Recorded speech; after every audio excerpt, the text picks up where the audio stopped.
Ada sebuah kisah hikmah dari Rumi, yaitu tentang ketika seseorang bertemankan dengan beruang. Pada suatu hari, di pedalaman sebuah hutan, ada seekor ular yang mencengkeram seekor beruang. Makin lama pegangannya atau kencangannya atau lilitannya, si beruang itu makin dililit dengan kencang oleh si ular.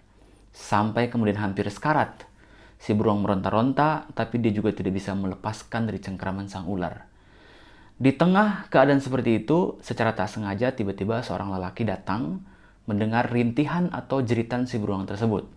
Dengan sigap, si lelaki ini mengambil pedangnya dan langsung menebas si ular tersebut sampai putus. Dan akhirnya si beruang selamat, kemudian dia bisa bernafas dengan lega. Kemudian laki-laki itu mau pergi, tapi si beruang ternyata kemudian menahannya. Kenapa dia tidak bisa membiarkan lelaki yang telah menolongnya itu pergi begitu saja? Dia kemudian mengatakan, karena engkau telah menyelamatkan nyawaku, maka izinkan aku menjadi sahabatmu dan izinkan aku menjadi pelayanmu. Awalnya lelaki ini kemudian menolak, tapi setelah dipikir-pikir si beruangnya memaksa, pada akhirnya mereka bersahabat. Tinggallah mereka dalam satu rumah dari hari ke hari, dari waktu ke waktu, bahkan saking bersahabatnya mereka kemana-mana pergi berdua, dan si beruang tidak pernah meninggalkan pintu daripada si majikannya ini. Sampai suatu hari tetangganya mengingatkan, janganlah berteman dengan beruang. Lebih baik memiliki musuh yang cerdik daripada memiliki teman yang bodoh. Kenapa? Karena kami takut satu hari dia akan membawa bencana bagi kehidupanmu. Akan tetapi, karena udah dekat dengan si beruang, udah terikat, dia sudah merasakan enaknya punya penjaga yang kuat seperti beruang, laki-laki itu kemudian tidak mendengarkan nasihat si tetangga.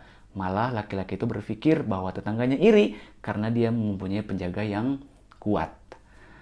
Kemudian satu hari, mereka pergi ke hutan untuk mencari kayu bakar.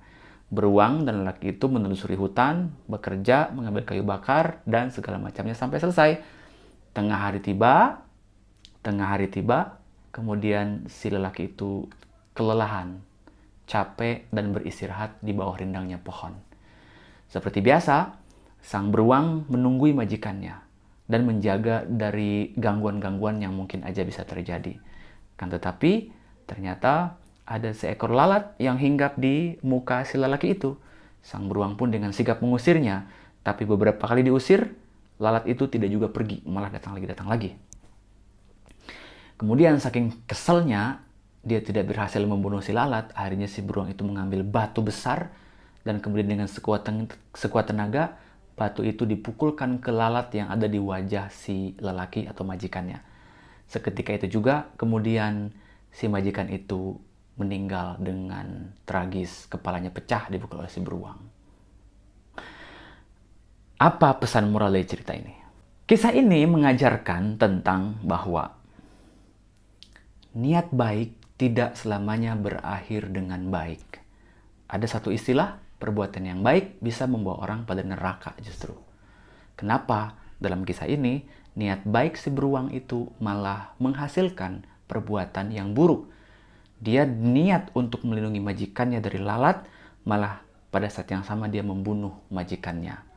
Jadi, coba kita telusuri. Kalau kita mempunyai niat yang baik, tapi kemudian ternyata berdampak buruk bagi orang lain, pikirkan dulu.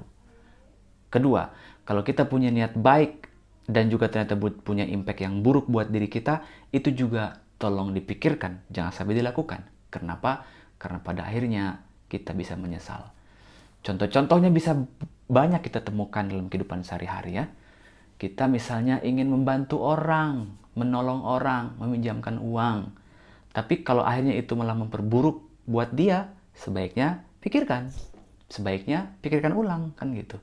Atau kita ingin memberikan pendidikan atau memberikan fasilitas untuk anak, niatnya baik, membahagiakan.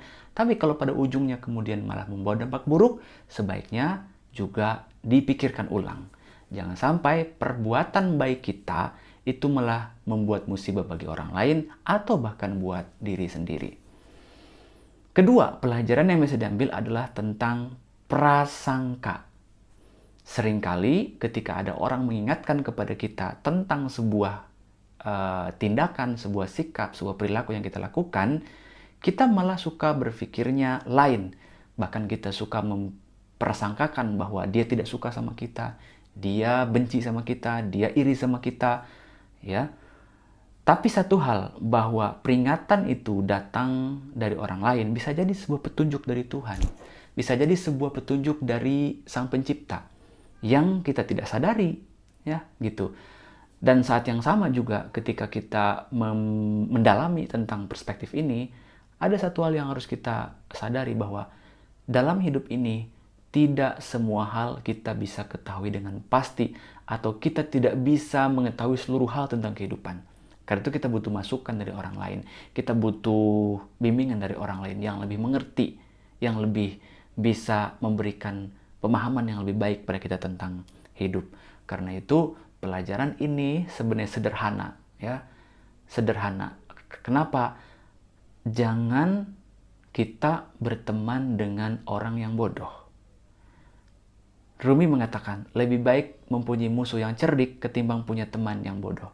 Bahkan salah satu paragraf di sini juga menjelaskan bahwa jika engkau memiliki sahabat yang bodoh, tak berpendidikan, maka berhati-hatilah dengannya. Jangan cepat mengiyakan apa yang dimintanya.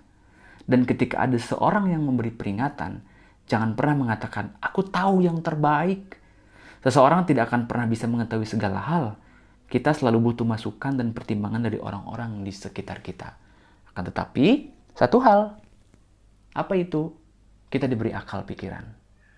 Kita diberikan hati nurani. Kita diberikan ruang berpikir untuk memutuskan, untuk meneliti, untuk mengobservasi, untuk melihat, memahami apa yang terbaik buat diri kita. Dan jangan pernah bandingkan dengan orang lain. Yang terbaik buat orang lain belum tentu yang terbaik buat diri kita. Sebaliknya, yang terbaik buat diri kita belum tentu yang terbaik juga buat orang lain.